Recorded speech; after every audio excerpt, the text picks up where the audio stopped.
Што рэалістычна чакае Беларусі Украіну? Я задаў гэтае пытанне культаваму беларускаму дзеячу, палітыку Зінону Пазняку, які яшчэ ў 96-м годзе на ўкраінскім тэлебачанні апісаў сённяшнюю актуальную сітуацыю. Ну і задаў Пазняку пытанне, а што ж нас чакае?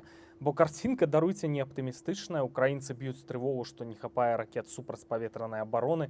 Што ж будзе ўзімку? Это ж проста катастрофа можа быць. А расейцы дэманструюць упэўненасць, паклалі сваіх паўмільёна людзей, правядзём новую мабілізацыю, там дойдзем да Берліна, пагражаюць ракетамі Малдове, пагражаюць Польшы, што там все нам ніпашом.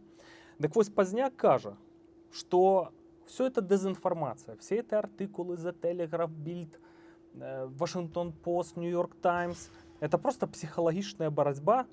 Это просто расійская дезінфармацыя, рэальная карцінка абсалютна іншая. Пазняк сказаў проста, што Украіна перамагае, будучыня за Украінай. Што ж будзе ў Беларусі? Зваліцца пуцінскі рэжым, за ім зваліцца Лукашенка абавязкова. І пасля гэтага палітычны клас у Беларусі, на жаль, знішчаны, і будзе пераходны перыяд, і на плыву застануцца сённяшнія лукашэнкаўскія наменклатуршчыкі, якія сёння чыняць злачынствы.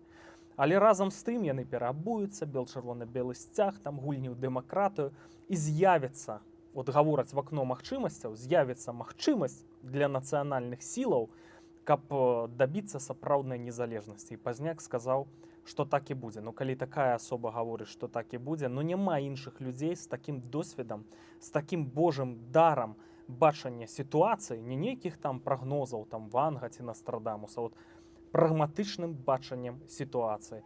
У 90-х годах яму круцілі пальцам каля скроні, калі ён змусіў Верхоўны Савет БССР прымаць дэкларацыю аб суверэнітэце. А потым гэтыя ж савецкія бонзы беглі да Пазняка, калі здарыўся ГКЧП, і прасілі там дапамагчы, і аднагалосна прагаласавалі за незалежнасць Беларусі.